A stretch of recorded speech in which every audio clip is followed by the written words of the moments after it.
I'm just putting my clock up here. You can start. Let's do it.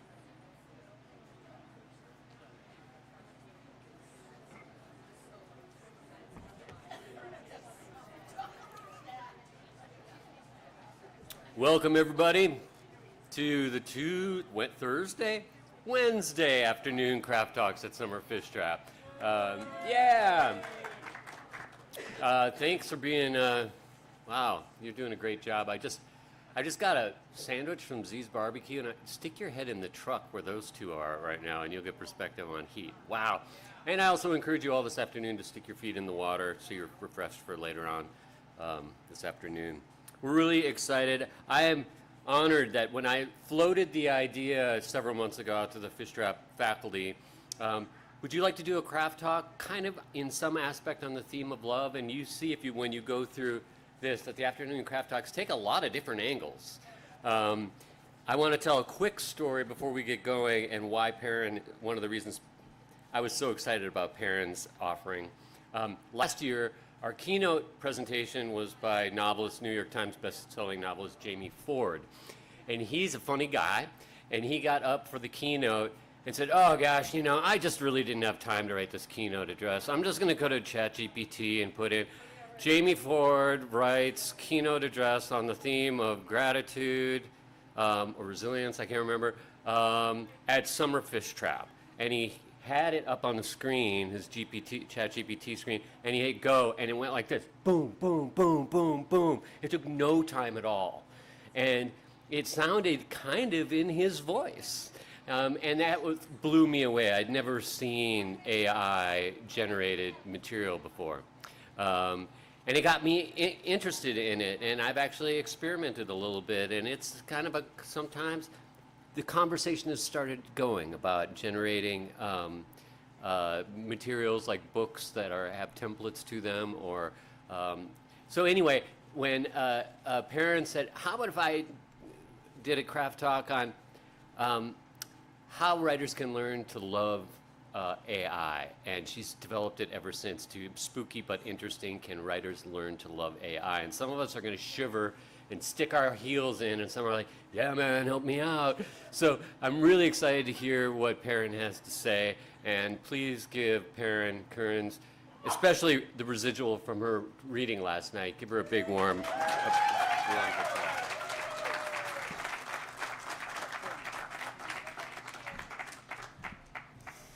Hey guys, it's mainly my friends here, but I appreciate everybody else who's here because it's really hot. I didn't expect anyone to come, especially not me, because I can't stand the heat. But I took a shower and I have these wet things on my wrists, if you wonder why I'm wearing wrist things.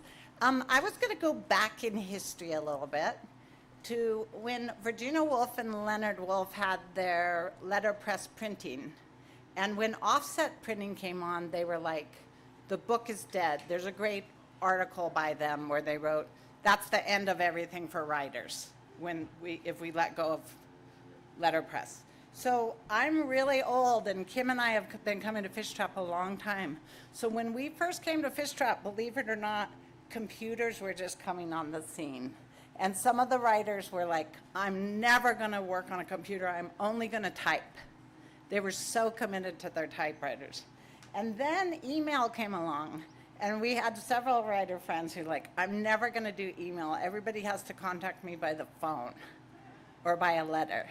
And one of them just recently started doing email. But so I guess what I wanna say about AI is AI's like that. It's the new thing, it's never going away, it's here to stay. So we might as well find ways to love it. And this is what I found by exploring it. So I called this talk spooky but interesting because it is really kind of spooky what it can do, but it's also really interesting. So you have two handouts. You should have two handouts. One is kind of the outline of what I'm going to talk about, and one is the extended examples that I couldn't really give you. Could you guys maybe point out where the handouts are, because more people should. Oh, you ran out? Okay. Okay. So I'm going to say some kind of things about well, first I'm going to talk about the tools.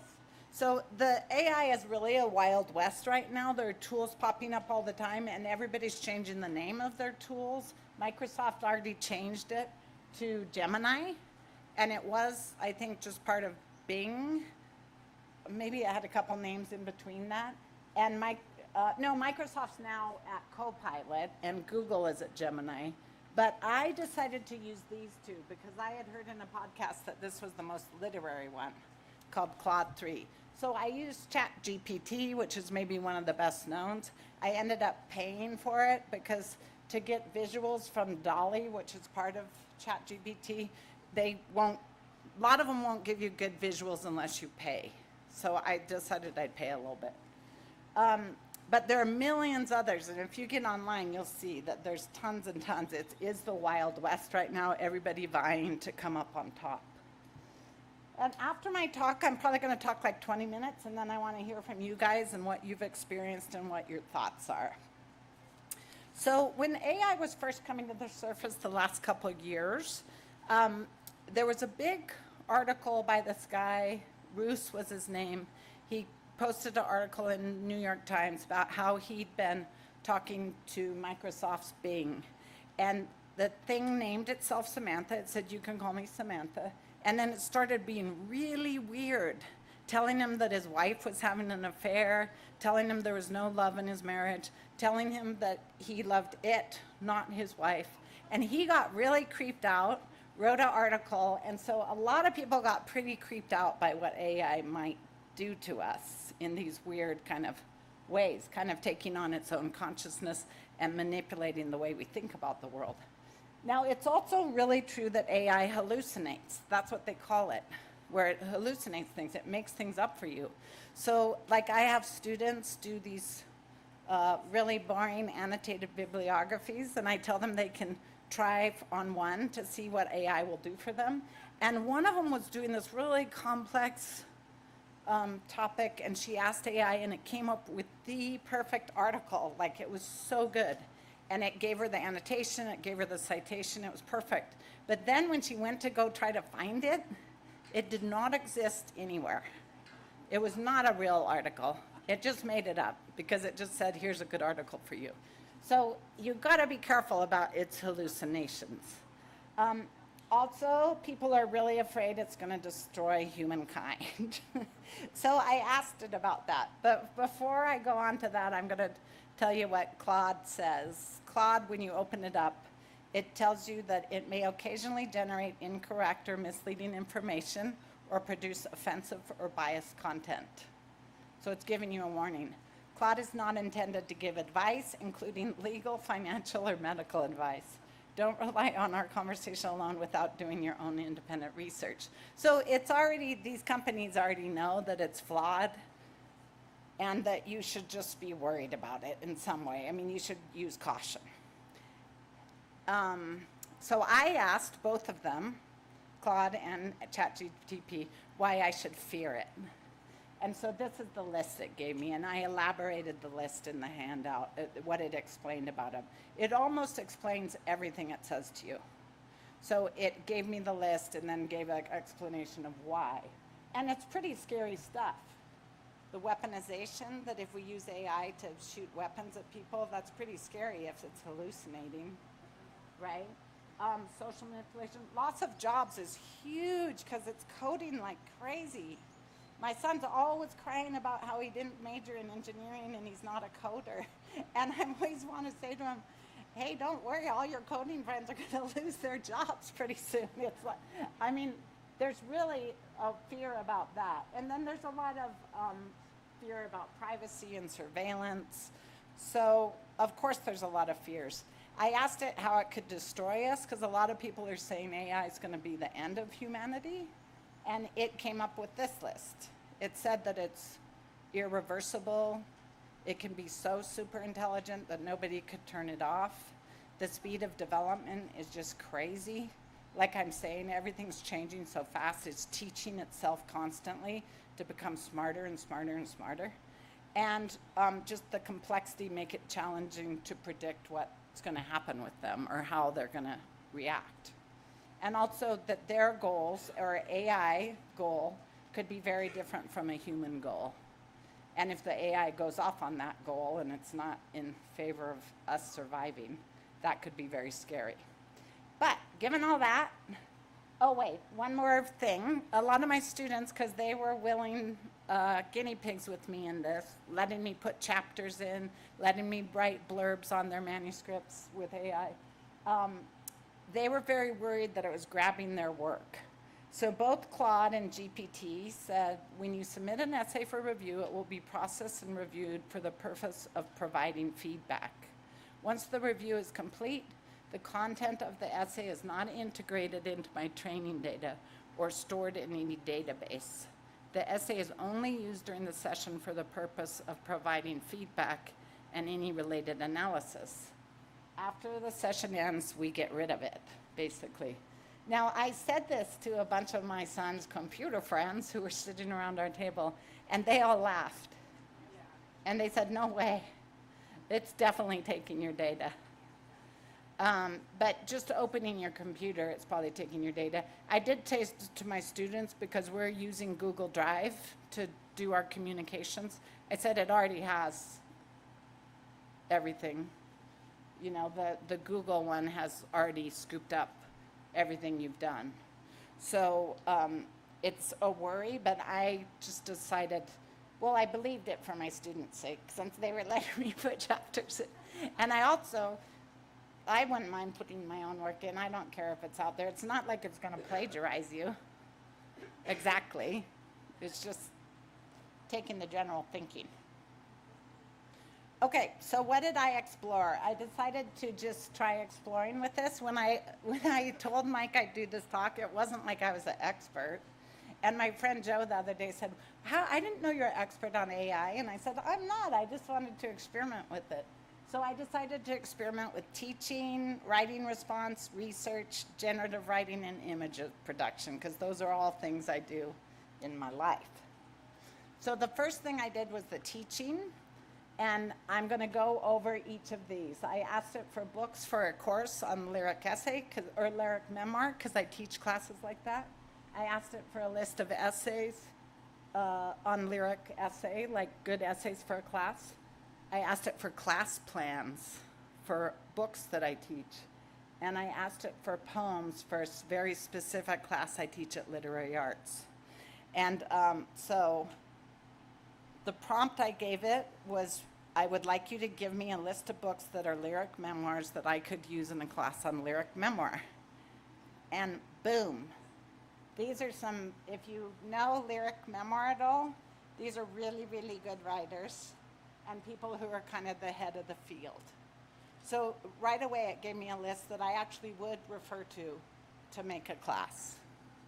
It's like, whoa, those are really good. I use those books. And there's some that I don't use that I might go look at to use. But I know every single one of those books. So then I asked it about just give me lyric essays that I can find online. I want links to them. And I want diverse genders and writers of color. Because I had noticed, Janice, we just lost our...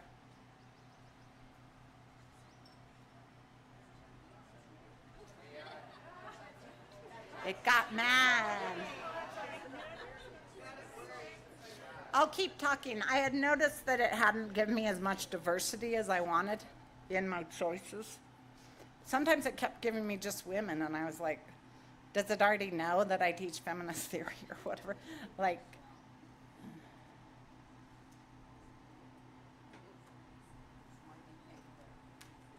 you're going to try a different one? It might have blown out its thing.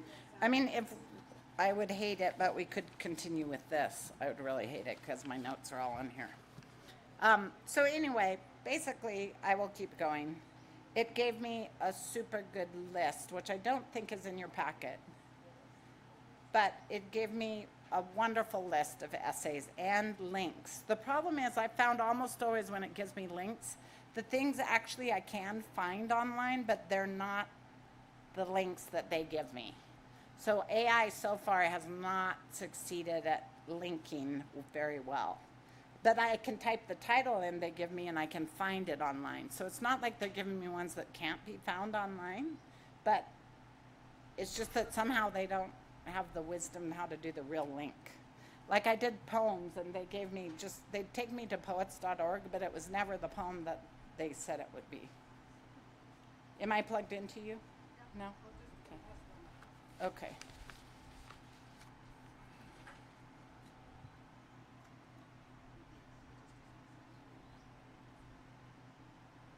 I wonder if that just burnt out its light bulb. Because it was like, yeah.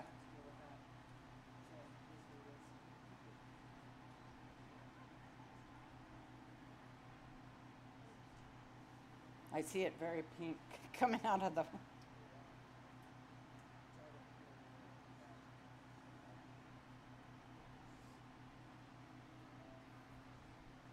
It's kind of there, but you can't really see it. Oh, okay.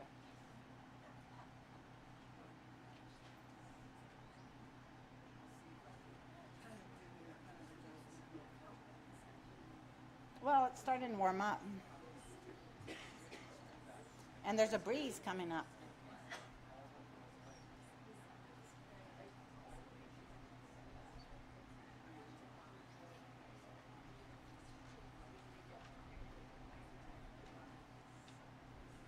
Can you guys see it with the pink? With the. Can,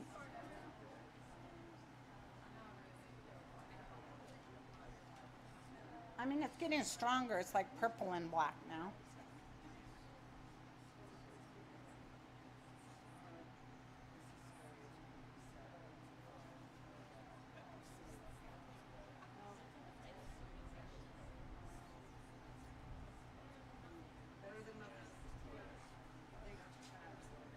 Okay.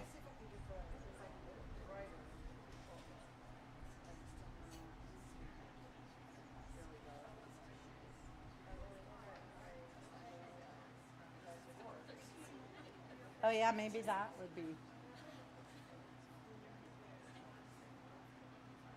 How about presentation?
Yeah, the pink's probably better than the.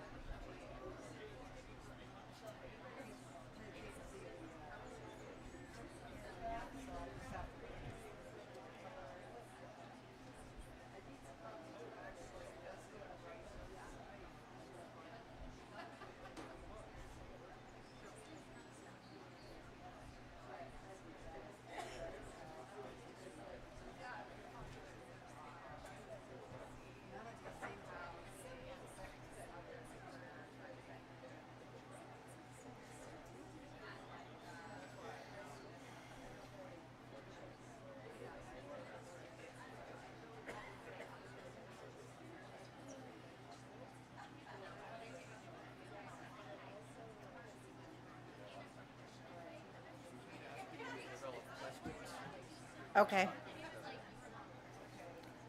Hey, you guys, while we wait for technology, why don't you start thinking about your own experience with AI or your questions about AI that we can talk about after this? And I can just talk through this without a PowerPoint if I need to.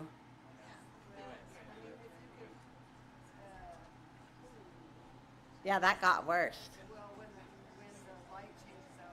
Oh. Just go for it, Perrin. Okay. I'm just going to come down here.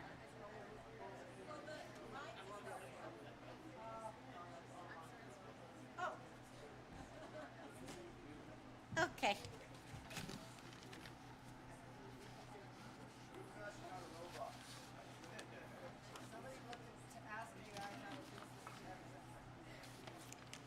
Anyone good with technology, like Epson printer, Epson, whatever this is called, projector? No? Okay, I'm going to keep going, you guys. Basically, you just got to believe me. The essays it gave me were great.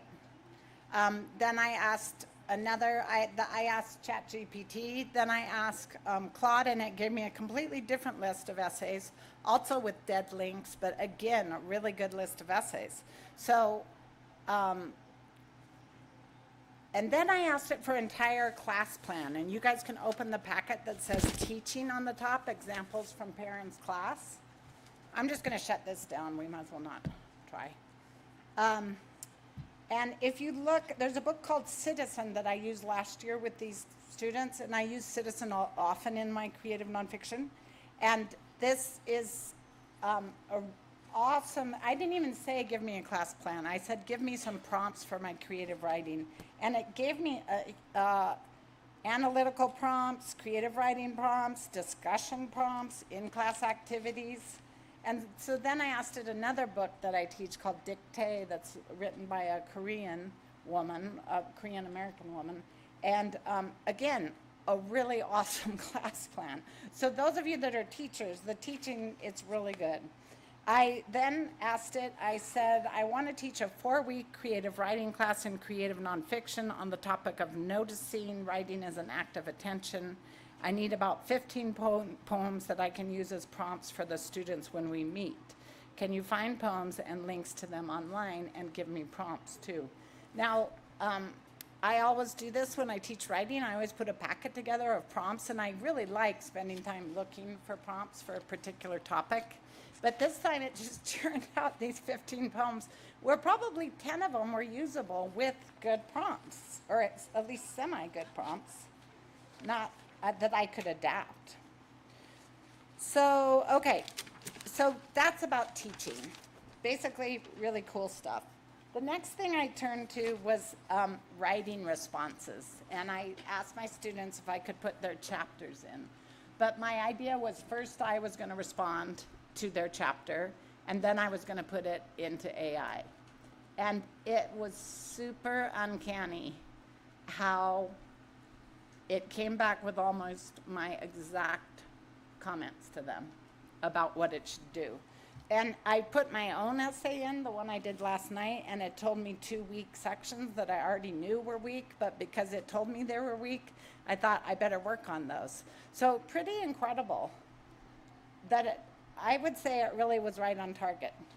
And the students wrote up, I might have to open my PowerPoint to read what they wrote, because I don't think I put it in here. No, I did put it in here. So go to writing responses. And this is what I put, actually, the example of the prompt I gave it for Illyria's on page 6 of the examples. And then I put in what Claude 3 said to me to her.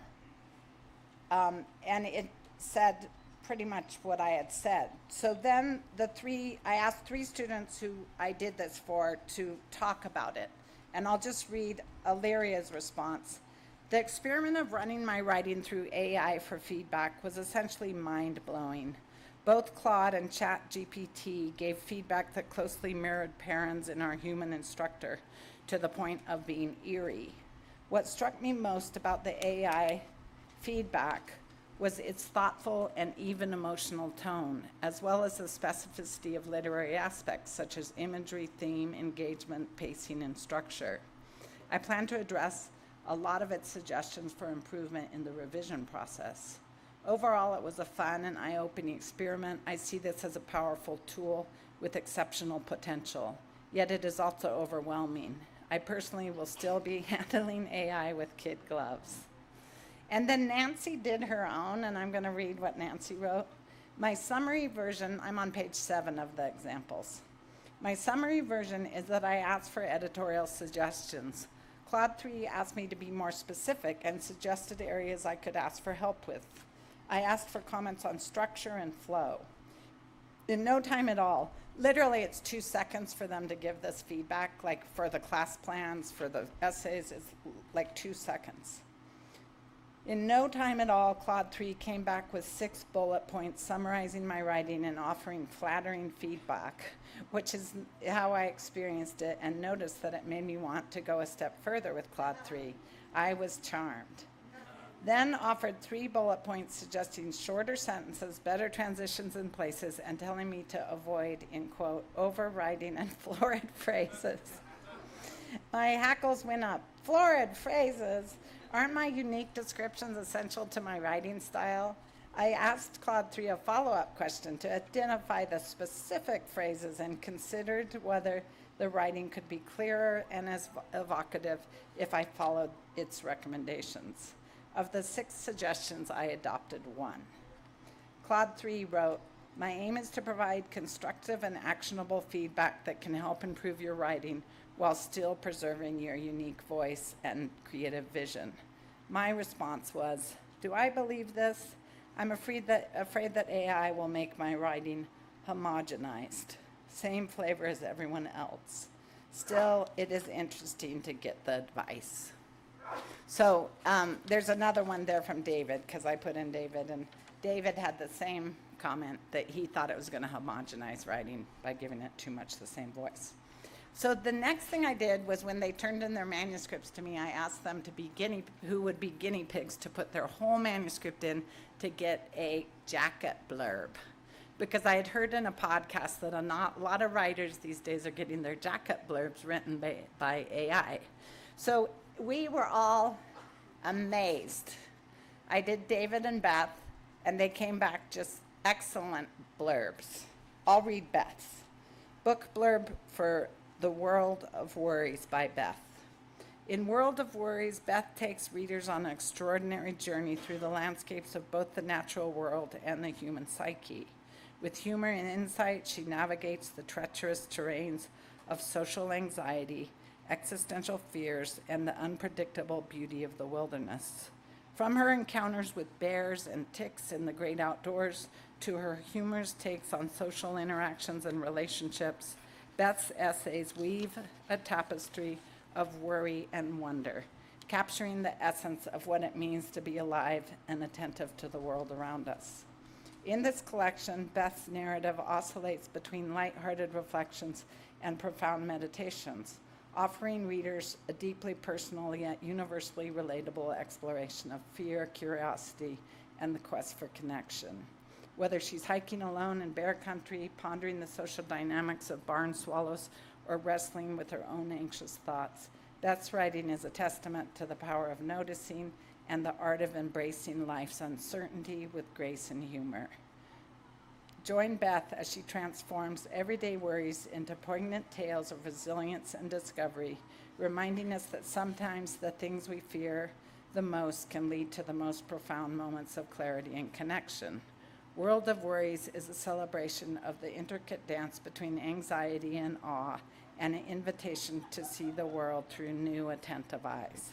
So you can see that, like, that's pretty much a blurb I might have written about the book, that kind of thing. And maybe it seems a little homogenized to you guys, but it's the beginning of a very good blurb for Beth. It's actually right on target in 2 seconds. And it's consuming large manuscripts. I did the same for David and Elena, who was the other, and Nancy and Melissa. And it came back in 2 seconds that it had digested the entire manuscript, got the deep themes of it, and summarized in a really flattering way, right? Really good, yeah. When I put my essay in, actually, I said I put it in and it came back with 2 suggestions. It was not as flattering as my students at all. I was like, why didn't you like my work? You know, like really mad at it, like, hey, I'm good too. Then I turned to, so those are the two things so far. Teaching, yay, it was very helpful.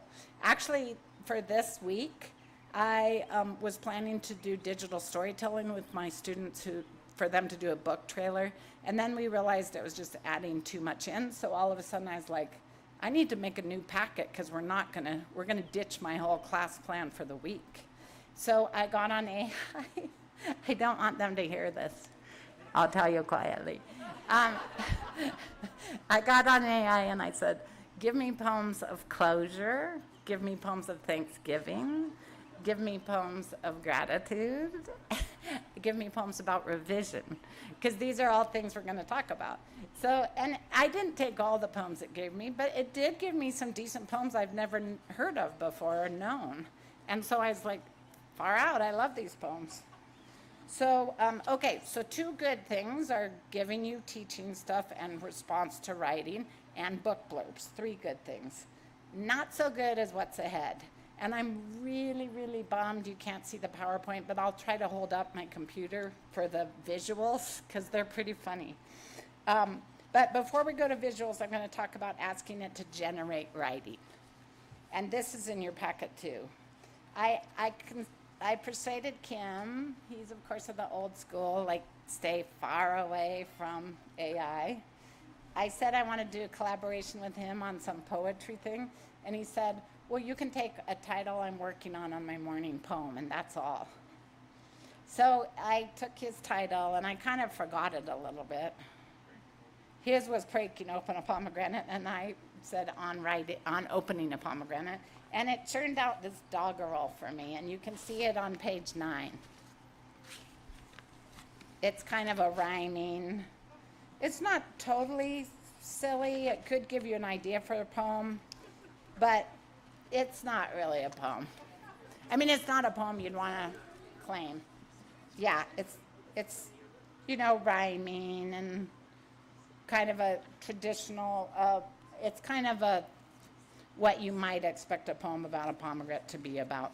And then I said, well, give me alternative titles. Yes? Could you ask ChatGPT or whatever, give me a poem with that title in the style of Kim Stafford? Yes. Give you one?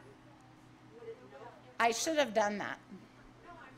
No, No, it will. I could have said William Stafford, Kim Stafford. I should try that. I'll try it when I go home.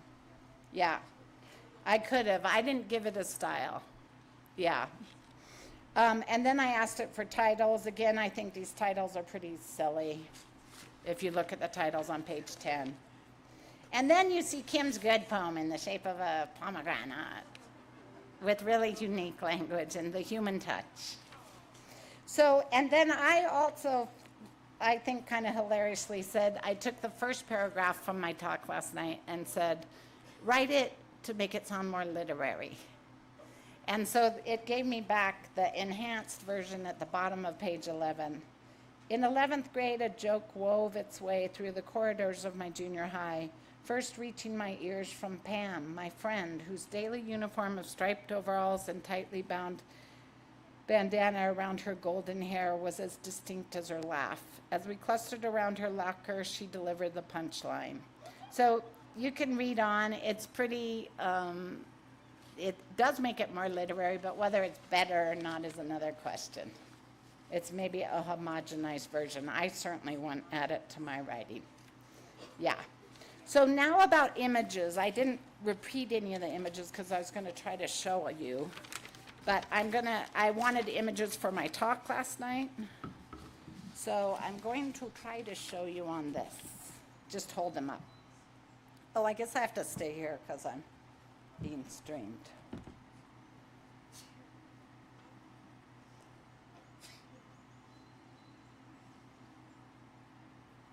So the Eve thing, I was trying to get a picture of Eve.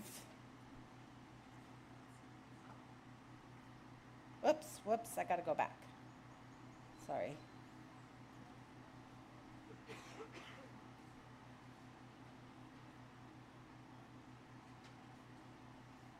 I'm coming. I was trying to get a picture of Eve, and it gave gave me a picture of this clothed Eve with the snake, but it also has all these people running around in the background.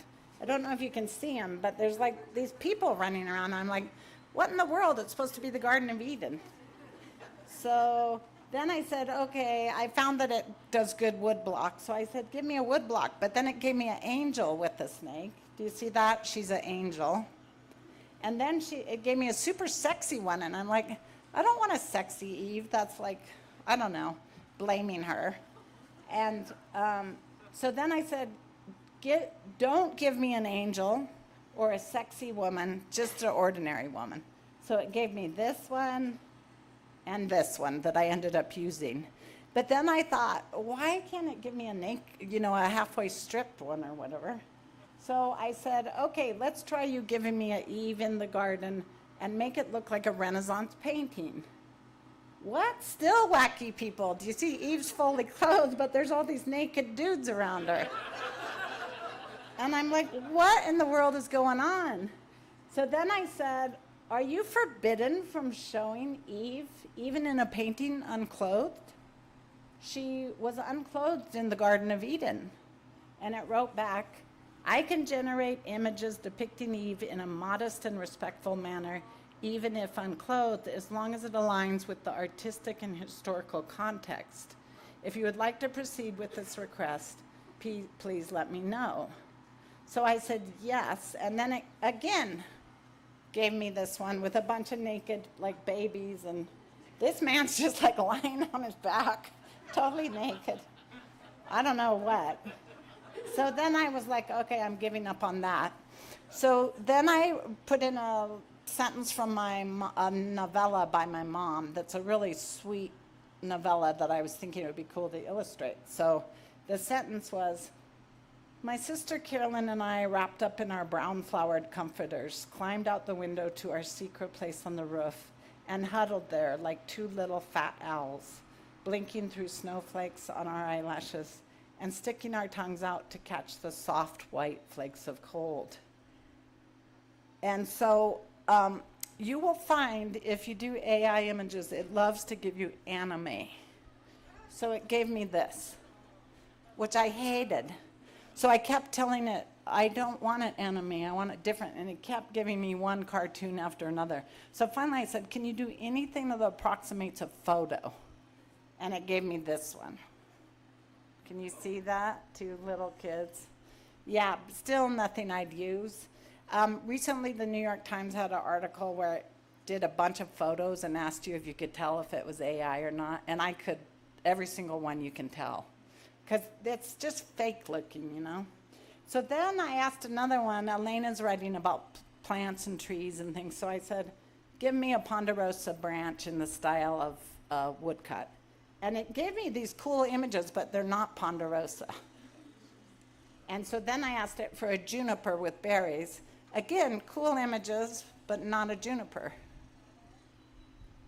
It has red berries. It's definitely not a juniper. So then I asked Dolly, can you give me a woodcut of a ponderosa? And it gave me a pretty good one. I think that looks pretty good. I asked Dolly for, Illyria's writing about an island up in Alaska, and I said, can you give me a map of this island that looks kind of old? So it gave me this one, and no matter what I asked, I kept changing it, and it would give me the same one every single time. So that one is kind of stuck in their system. So then I said, give me a woodcut. And it gave me that of her island. Do you see that? So overall, my takeaways, surprisingly good for teaching if you don't need links, good writing response and blurbs, decent prompts, not so great at research. Oh, I didn't talk about the research because I'll tell you the research was horrible. I'm an academic, so I was researching things like Wuthering Heights' relationship to Great Gatsby, and it gave me a bunch of weird student essays. It doesn't have access to databases, so it can't really give you good stuff. I was researching issues in my own essay from last night, and it was okay. I said, what would a girl in the 60s be exposed to culturally? And that was okay, but everything I found when I tried to research, I could find on Wikipedia. And so AI and Wikipedia are going to be in a kind of weird dance together. So not so great on research. These are my takeaways. Not so easy to create images. You have to give a lot of directions to get what you need. Right now, AI creations are all copyright free. So you can tell that the marketplace is going crazy with this because copyright laws say a human has to have created it. And because it's a computer creating it, there's no copyright. So there's tons of AI art flooding the marketplace right now because people are just having AI produce stuff and then selling it. So that's probably going to change in the future, but right now you don't have to worry about copyright if you have AI do stuff for you. And also, my final takeaway is that it's here to stay. We should probably find ways to love it because it's not going away. It's going to be a big part of our lives. So find ways that you can use it that's helpful to you as a writer. Okay, that's my presentation without the PowerPoint. So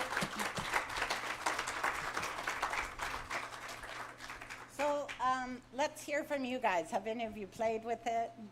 Matt? Well, I have a question for you. Yes. I can't help but wonder if the reason why the feedback that you got was more negative is because the argument of your thesis was contrary to patriarchal norms. Ah. What do you think about that? Do you think that's possible? I don't know. I do know that there's all sorts of walls set up around it for the naked woman, like say. The reason it didn't want to give me Eve is because it has a lot of pornography walls set up around it right now. And it might not have liked an essay about vaginas. Yeah. It might have been looking at it rather critically. I agree with you, Matt. Yeah. Yeah, I have two questions. First to the students, you guys at all afraid of putting your work with a books into AI and worried about your copyright, your intellectual property suddenly moving off? And then the second question is, I use Chrome and AI is now built into Chrome, and I'm wondering if people have used Chrome with sophisticated prompts, and if they're finding that's actually working or not working. Say that again. Kim was getting up and doing stuff, and I'm wondering what he's doing. Could you ask me that again? If people have used Chrome? I use Chrome, Google Chrome, Yeah. and they built in AI now. Yes, it has built in. Yeah. So what I'm wondering is, should I be actually now using Chrome with very detailed prompts? Oh, good question. Short phrases that you always used to use. Yes. I would agree because you're right that Google has built in AI now. And actually, if you go, you know how there's the 8 or 9 dots over at the side and you click it? Gemini is one of the dots now. It just showed up there. So if you want to get directly to direct AI, you could go there to ask the questions. But it's already doing it in the search field, yes. And I'm sure Google is too. So Chrome, Google Chrome, yes. I mean the same thing. It is doing it. Yeah. Newbie to this, notice that the Beth's manuscript is said to be graceful and humor. Humor? How is it when it comes to humor? Her manuscript's hilarious. It's really, really funny. I'm not asking it. Yeah. It's like David Sedaris or something. So AI is super smart. It caught all the jokes or whatever. It knew that it was humorous. Yeah, that's what I mean by how spooky it is. It really gets a lot of the details and the nuance, and it's really smart, basically. And encodes some biases. Yes. Talk about that, David, to everybody. So, one essay that you put in, its response said something about my conversation with the Jamaican immigrant. I had never said this person was an immigrant. I said, went to school in Jamaica, had an accent, and was black. Those details were there about the person. And it inferred immigrant, which was a good inference. It was my own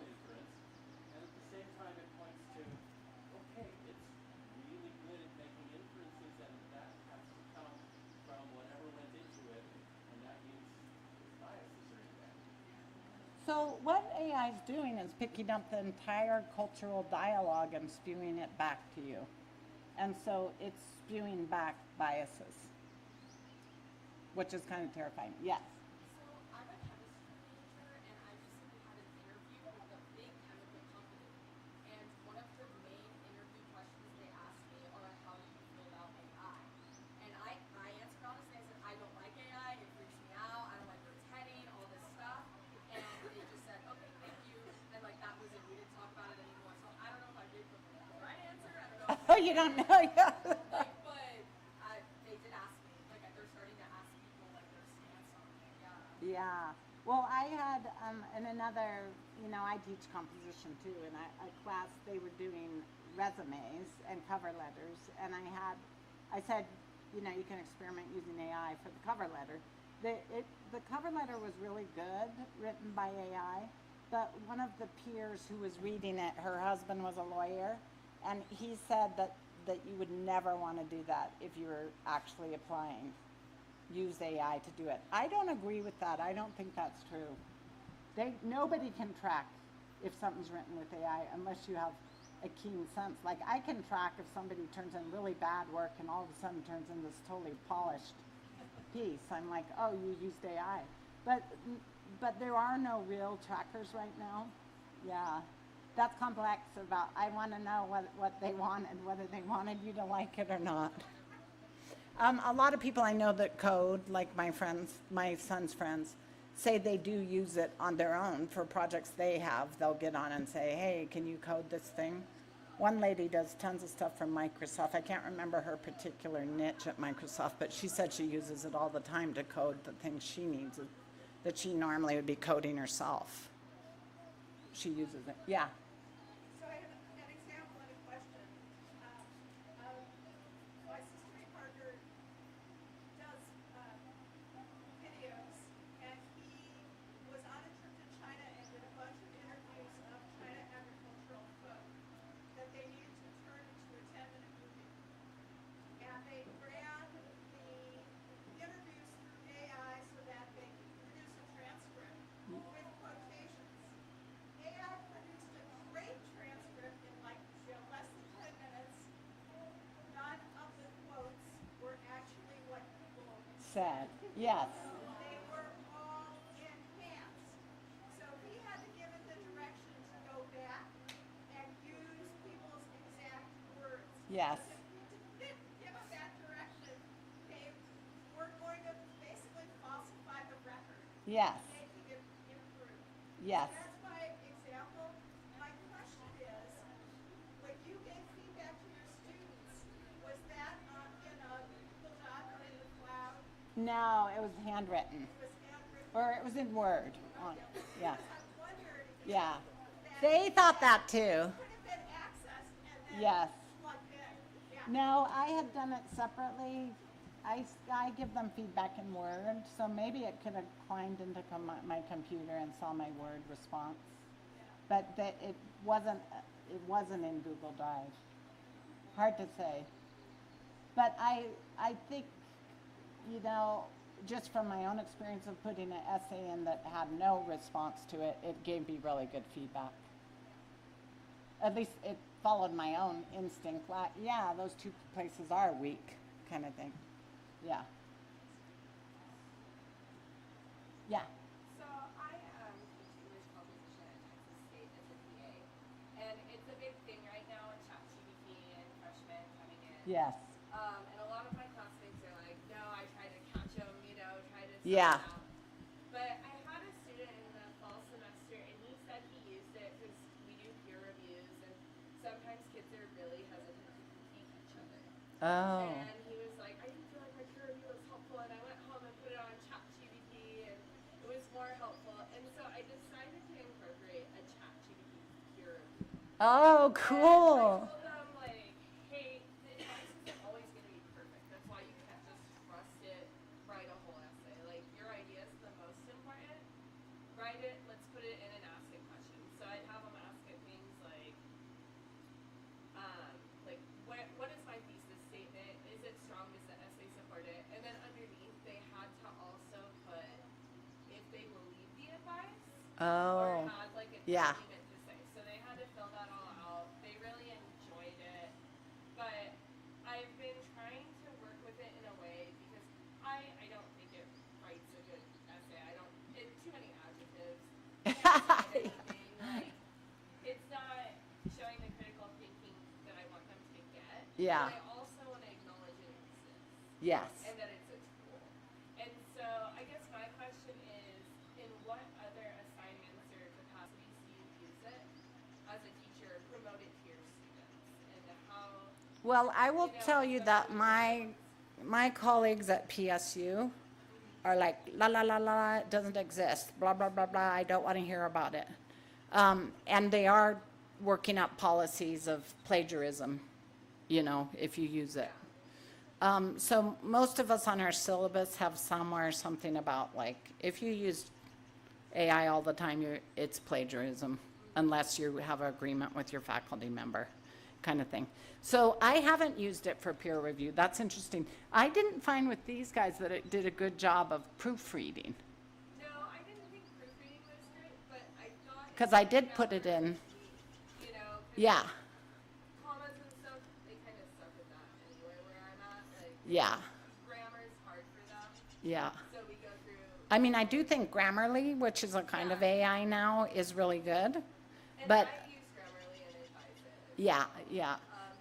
My main thing so far is I just tell them that in one assignment, they can use it for one portion of it, and then they have to write a reflection about the use of it and how it turned out. Oh, nice. So they have to tell me, use it in one portion of it, and write a little essay about it. So it's reflective. That's cool. Yeah, that's how I use it. And to the woman in the back with the example, I want to say that is exactly the hallucination kind of thing that's happening a lot. That's why you have to be so careful with it. Yeah. And why it's so dangerous. Yeah, it's very dangerous. Yeah, you can't just trust it to be telling you what's true. That's why Claude has that disclaimer, like, hey, we're just kind of making stuff up here. Yeah. What?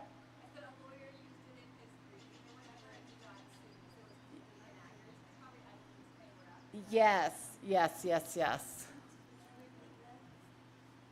She said that a lawyer used it for part of his brief and it was wrong. It claimed a wrong, I think it actually claimed a wrong precedent or something. Yeah, complete fiction. It does make up fiction. That's, maybe it would be good for a fiction writer. We're not fiction writers in my group, so. Does anyone know whether it, when you interact, whether it keeps a profile on you as an individual and starts keeping track of what kind of things you might want, and so that sounds like, oh, let's get in a bubble together. It does if you keep it open, if you keep an ongoing stream, and it builds off its knowledge of you. If you close it, It does say that. but does it close out? Well, I think if you log in, if you have an account, it's always going to keep a tab on what you, who you are and how you think. Yeah. Yes.